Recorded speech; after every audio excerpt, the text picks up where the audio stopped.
فيلم هنا بيحكي عن بنت بتشرب مشروب سحري بيخليها تقرأ كل أفكار الرجالة، وأحب أقول لك عزيزي المشاهد ما تستبعدش خالص إن تكون مراتك أو خطيبتك عندهم القدرة دي، بس أنا من واقع خبرتي في البونجا بونجا أحب أقول لك عزيزي المشاهد ما تخافش، أنا جنبك مش هسيبك، اعمل لي بس أنت لايك وشير علشان نوصل لأكبر عدد ممكن من الناس، وطبعا ما تنساش تقول لي تحت في الكومنتات إيه رأيك في قصة الفيلم، وتحب المرة الجاية نتكلم عن فيلم إيه، فعلشان مش عاوز أطول عليك عزيزي المشاهد يلا نبتدي قصة الفيلم. فيلمنا بيبدأ بالصاروخ الأسمر. آيلا بتكون بنت رياضية ورشيقة وبتشتغل في شركة خاصة لإدارة الرياضة وكرة القدم، والشركة دي شركة كبيرة في الدعاية والإعلان. آيلا دايما بتحب تظهر قدام الناس في أفضل صورة، يعني تقدر تقول كده بتحب المنظرة. بنشوفها ماشية مع براندن واللي بيكون المساعد الشخصي ليها، وللعلم بقى إن براندن ده ألوان، يعني ملوش في البنات عزيزي المشاهد. بيدخلوا مع بعض الأسانسير وبيكون في الأسانسير راجل فورمة، وآيلا بتعجب بيه وبتفضل تلمح له، بس الفورمة مش مهتم ولا كأنه شايف، ولكن هي بتتعصب فشخ وبتتضايق وبتلف ظهرها لبراندن وبتقول له بص كده وقول لي ايه رايك في طيبه قلبي، وهو بيرد عليها وبيقول لها ولا انا يا ست الكل. ايلا بتدخل قاعه المؤتمرات وكمان بتقعد مع زمايلها في الشغل، وبيكون في واحد قاعد جنبها بيتكلم بكل سفاله وقله ادب عن خبرته في البونجا بونجا. ايلا بتتعصب وبتزعق له وبتقول له جرائيه يا لوح، انت مش شايف ان في واحده نسوان قاعده جنبك ولا ايه؟ وبعدين انا ست محترمه وشمعتي قايده، ما ينفعش تقول الكلام ده قدامي. بيدخل المدير مبتسم وبيقول لهم ان في سعيد حظ معانا هيترقى النهارده، فبيطلع الكوره دي بيقول ان هيمسكها حلال عليه الترقيه الجديده. مدير تافه يعني مفيش كلام، وبيكون في شخص معين هو قاصد ان هو يرمي له الكوره، ولكن ايلا بتشقط الكوره وبتكون في موقف محرج، والمدير بيقول لها ان هي مش الشخص المقصود، والرجاله كلها بتفضل تضحك عليها وبيقولوا لها ان هي عندها مشكله، والمشكله دي بقى ان هي مش قادره تفهم الرجاله بيفكروا ازاي. في الوقت ده هي بتتحرج جدا، وبعدها بتروح لابوها اللي بيكون مدرب ملاكمه محترف، وبتطلع غضبها كله في الملاكمه، وبعدها بتروح مع ابوها يتعشوا، ولكن عينيها بتقع على شاب وسيم اسمه ويل، فبتعجب بيه وبتسيب ابوها وبتروح تتعرف عليه. لا ونعمل الابوه بصراحه، لا ومش كده وبس، دي كمان بتروح معاه البيت وبيفضلوا يعملوا بونجا بونجا مع بعض. وانا كنور بصراحه نفسي حد يعرفني على ابوها. ايلا بتصحى من النوم وبتلاقي طفل صغير لابس حماله طيبه القلب والعقل في وشه، وارجوك عزيزي المشاهد اوعى تفهمني صح، بس لو فهمتني اضغط لايك. ساعتها بقى بتعرف ان ويل عنده اولاد ومتجوز، فبتفضل تشتم فيه وبتسيبه وتمشي. بتروح الشركه وهناك بتزعق لكل الموجودين. براندن بيجي وبيهديها، وبعدها بيروحوا لمدير اعمال اللاعب جمال علشان يتفقوا عن الاعلان، بس اللاعب مش بيوافق لان هم عاوزينه يتصور في الاعلان مع لاعيبه كره سله، وهو بيكون عاوز يتصور لوحده، علشان كده مش بيوافق ومش بيصور وبيمشي من المكان على طول. ايلا بعدها بتروح تتعشى مع صحابها، وصحابها هناك بيقولوا لها على ساحره تحل لها كل مشاكلها، فبتروح ايلا الساحرة دي ولكن بتكون مش مؤمنة بيها خالص، ولكن الساحرة بتفاجئها وبتقول لها على كل مشاكلها، وبتقول لها مشكلتها الأكبر إن هي مش عارفة ماذا يريدون الرجال. بذمتك عزيزي المشاهد إيه رأيك في اللغة العربية الفصحى بتاعتي؟ قول لي تحت في الكومنتات. والساحرة دي بتعمل لها مشروب سحري وبتقول لها إن هي أول ما تشربه كل مشاكلها هتتحل. ساعتها أيلا بتبلبع المشروب وما بتكونش مصدقة الكلام اللاهبل ده خالص، وبعدها بتروح الكباريه وبتفضل تشرب كتير لحد ما بتفقد الوعي. بعدها بتفوق في المستشفى وبتسمع الدكتور وهو بيقول أنا عاوز أبطل الحشيش،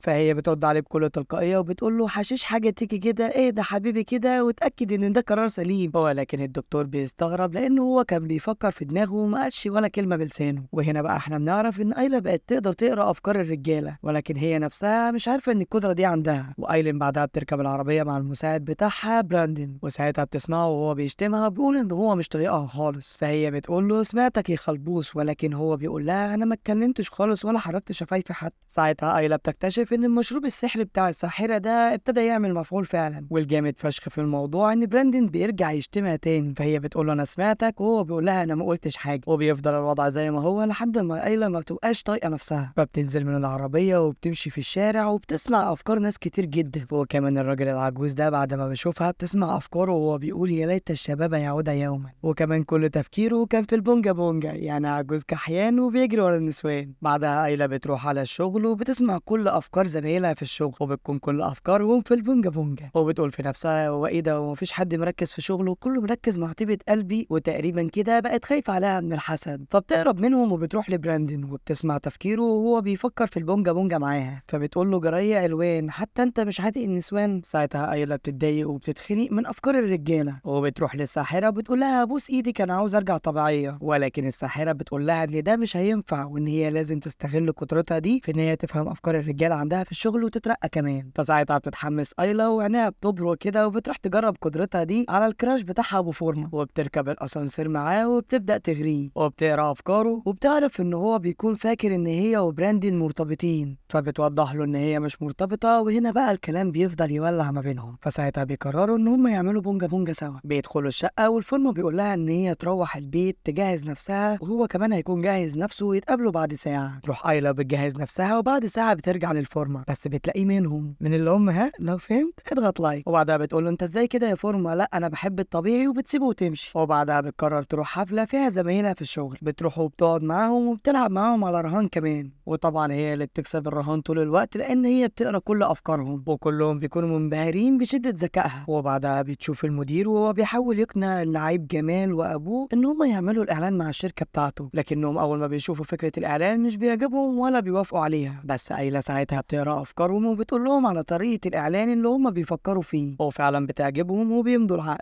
وساعتها بتطلع وبتعزم اللاعب كمال وابوه على ماتش كرة سلة، ولكن ساعتها بتسمع افكار ابو اللاعب كمال، واللي من خلالها بتعرف ان هو قلقان منها لان هي مش مرتبطة ومش متجوزة لحد دلوقتي. وبالصدفة بتشوف ويل اللي بيكون جاي يعتذر منها وبيكون معاه ابنه. فساعتها بتستغل الفرصة وبتمسك ايد ويل وبتبدأ تعرفه على كمال وابوه، وبتقول لهم ان ده جوزها واللي معاه ده ابنها. وبعدها بيمشي كمال وابوه، ويل بيقول لها ان هو مش متجوز لان مراته ماتت من زمان، وبيكون مستغرب جدا من تصرفاتها. وتاني يوم بيدخل على براندن وبيقول لها ان هي تجهز نفسها هي وجوزها المزيف علشان تقابل كمال وخطيبته. فبتتضايق منه ايلا جدا وبتقول له لازم يتكلم معاها باسلوب احسن من كده كتير، وبتقول له هو انت مفكر نفسك المدير ولا ايه؟ وبراندن بيقول لها لا، ولكن هو بيكون بيفكر في دماغه في اللحظه دي ان هو فعلا المدير. وبتتصدم ايلا من تفكيره المريب. وبعد ايام ايلا بتطمن وبتحس ان خلاص الاوضاع عندها بقت زي الفل. بس المدير بيشوف الاعلان بتاع اللاعب كمال مع شركه تانية صينيه، فبيفضل يلوم في ايلا وبيقول لها ان هي السبب، وان حتى اللاعب كمال ما عادش يعمل اعلانات عندهم في الشركه تاني خالص. وساعتها بيطلع اللي ويل وبيفضحها وبيقول له خلي بالك يا امور، حبيبتك اللي انت بتحبها دي بتقول لكل الناس ان انت جوزها علشان يشتغلوا معاها، اخس عليك يا وسخه، وبيسيبها ويمشي. وتاني يوم ايلا بتروح فرح واحده صاحبتها وبتفضل تشرب كتير لحد ما تبقى جنب العريس وتسمع كل افكاره، وبتعرف ان هو بيحب بنت عمه جابي وطول الوقت قاعد بيتخيلها وهي معاه وبيعملوا بونجا بونجا. ايلا ساعتها بتتضايق وبتقوم تقول للناس بأعلى صوت ان هي بتعرف تقرا افكار الرجاله، وساعتها الكل بيكون مصدوم. وويل بتقول لهم ان العريس ده بيخون مراته مع بنت عمه. براندن بيقوم وبيقول لها خلينا اصحاب وخلي ليلتك تعدي على خير. فبترد عليه بتقول له كلمني احسن من كده، احنا مش صحاب، انت يا دوبك المساعد بتاعي. وبتقول له يبطل يفكر ان هو المدير لان هي بتقرا كل افكاره. براندن ساعتها بيصدم وبيزعل لان افكاره كلها كانت بونجا بونجا وبيسيبها وبيمشي. ايلا بتقول للعروسه ان جوزها خاين والعريس ساعتها بينكر ده، لكن جابي بنت عمه بتطلع وبتعترف وبتقول ان فعلا في ما بينهم وما بين بعض علاقه بونجا بونجا. وساعتها العروسه بترزع على العريس قلم محترم، وقرايب العريس وقرايب العروسه بيفضلوا يضربوا في بعض، يعني الفرح بيبوظ من الاخر. وايلا في وسط الخناقه بتاخد خبطه في دماغها وبيغمى عليها. بتصحى في المستشفى وبتشوف نفس الدكتور، ولكن الغريب بقى ان هي مش قادره تقرا افكاره. فساعتها بتعرف ان القدره دي خلاص راحت من عندها، وبتشوف ان مفيش ولا واحد من اصدقائها معاها لان هي بتكون السبب في كل مشاكلهم. ساعتها بتطلع من المستشفى وبتروح لبراندن وبتعتذر له وبتقول ان هو افضل صديق ليها وان هو يستحق فعلا يكون مدير مش بس مساعده. وبعدها بتروح للاعب كمال وبتقول ان هو لاعب شاطر ومحترف وان هو لازم يعمل كل المستحيل عشان يحقق هدفه. وبتقول له كمان ما تخليش ابوك هو المتحكم في مصيرك. وبعدها بتروح لصاحبتها وبتعتذر منها وهما بيكونوا متضايقين منها، ولكن في الاخر بيصلحوها. وبعدها بتروح الشركه وبتعتذر من الكل، والمدير ساعتها بينبسط منها وبيقرر يديها ترقيه، ولكن هي مش بتوافق وبتقول ان هي هتستقيل، وقررت ان هي تروح على المطبخ تعمل قناه طبخ على التيك توك. وبتطلع وساعتها بتقول لبراندن ان هو يسيب الشغل ويجي يشتغل معاها، وفعلا بيوافق ولكن بشرط ان هي تعامله كويس. وبعدها عيلة بتروح على بيت حبيبها ويل وبتعتذر منه وبيكون معاها كيكه، وويل بيقبل اعتذارها وهما الاتنين بيحضنوا حضن على الحله،